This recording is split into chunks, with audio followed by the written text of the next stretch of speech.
Hi, I'm Nick Bolton, the founder of ICCS, and in this video we're going to take a look at I6A, continuing and nearly getting to the end of the series on this seven-eyed model of coaching supervision. Now, what is I6A? Essentially, I6A is the oft-forgotten I within this particular model, and it relates to the fantasy relationship that a supervisor has with the end-using client.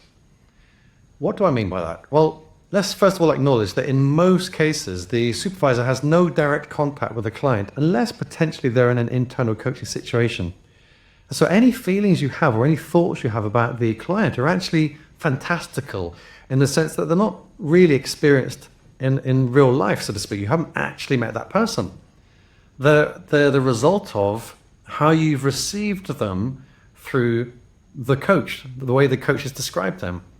So when we think about the fantasy relationship, what we can start to do is say, well, if that's what I'm feeling and thinking and sensing, where's that come from? And what might that say about the relationship the coach is having with the client, or the client with the system, or the coach with the system, or whatever it might be? In other words, what information does my fantasy, imaginary feelings and thoughts about this client have, this human being I've never met, suggest might be going on in the coaching, and how might my bringing my thoughts and my feelings to surface allow us to explore that? There's really two ways to think about this. One is what I've just said, which is that your fantasy relationship can be predicated on how the coach has communicated stuff about that person, how they talk about them, the stories they tell, the way they tell them, the language they use, the energy they give off when they talk about that person. All that stuff is giving you some sense of who that person is, at least in your fantasy world.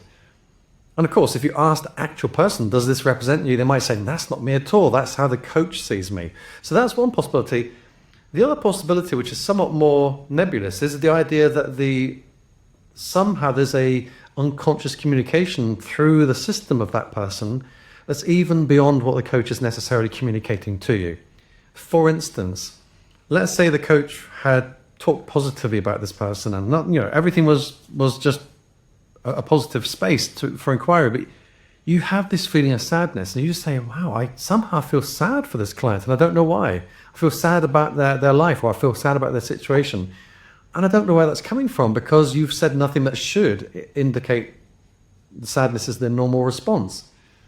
And that coach might say, wow, it's funny you say that. I also have this sense of sadness. Or, wow, I've never thought of it in those terms, but now you say that, what's just happened is ... Now that's a somewhat more kind of a mystical or psychodynamic or collective unconscious kind of concept, where things are passed through the system without really there being a conscious communication of it. And we can either accept that or not. But there's certainly two ways to think about the idea of I6A being a useful space. Whatever you think about the causes, what we can say is if I'm feeling something or sensing something about the client who I've never met, it says something about what's going on in the room.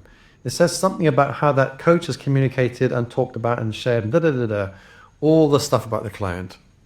And we can use that to surface it and say, well, if that's how I'm picking it up, what might it say about what's happening in the coaching and what needs to shift?